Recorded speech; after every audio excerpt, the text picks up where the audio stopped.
Hello friends, welcome to my new blog. আজকে দেখো আমি চলে এসেছি আবার মেলায়। তো আমি মেলায় এসেছি এই নিয়ে 3বার। এটা তোমরা সবাই জানো, শখের বাজারে যে চণ্ডী মেলা হচ্ছে, আজ থেকে প্রায় 2-3 দিনের মধ্যে মেলাটা চলে যাবে। তো আজ এই নিয়ে আমি 3বার মেলায় এলাম।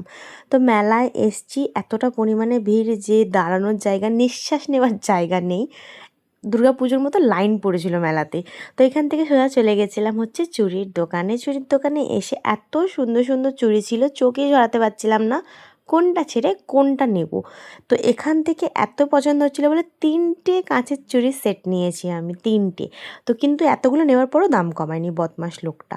তারপরে এখান থেকে চলে এসেছিলাম এই দোকানটায়। এই দোকানটায় এসে দেখছি যে খুব সুন্দর সুন্দর জিনিস ছিল, তাই জন্য আমিও কিছু জিনিস নিয়ে নিয়েছিলাম ঘরের জন্য, যেগুলো আমার দরকার হতো।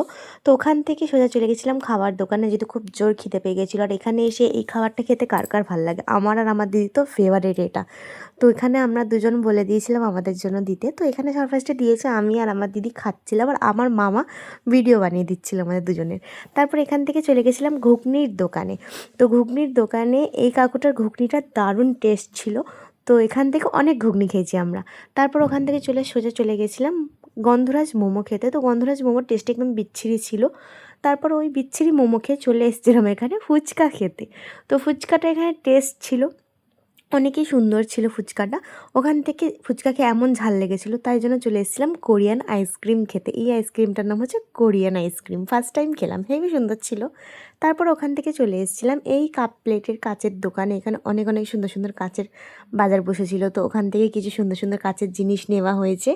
আমিও অনেক কিছু নিয়েছি, আমার মাও অনেক কিছু নিয়েছে। এখান থেকে সোজা চলে গেছিলাম স্টিম মোমো খেতে। তো এখান থেকে স্টিম মোমো খেয়ে আমি বলেছিলাম পাওভাজি খাবো। পাওভাজি খেতে কার কার ভালো লাগে, এখন তো আমারও হেবি সুন্দর লাগে। তারপর এখান থেকে সুইট কর্ন খাওয়া হয়েছিল। তারপর ওখান থেকে এখান দিয়ে বেরোনোর টাইমে দেখছি যে এত সুন্দর সুন্দর ভান্ডার। তো এখান থেকে একটা ভান্ডার নিলাম। আর আমার দিদি এই ভিড়ের মধ্যে চব্য করেছে, কার একজনের জলের বোতল নিয়ে জিলিপি খেতে খেতে হাত ধোবে বলে কার একজনের জলের বোতলটাই নিয়ে নিয়েছে। তো এই নিয়ে মেলার মধ্যে খুব হাসছিলাম আমরা যে এটা কে করে।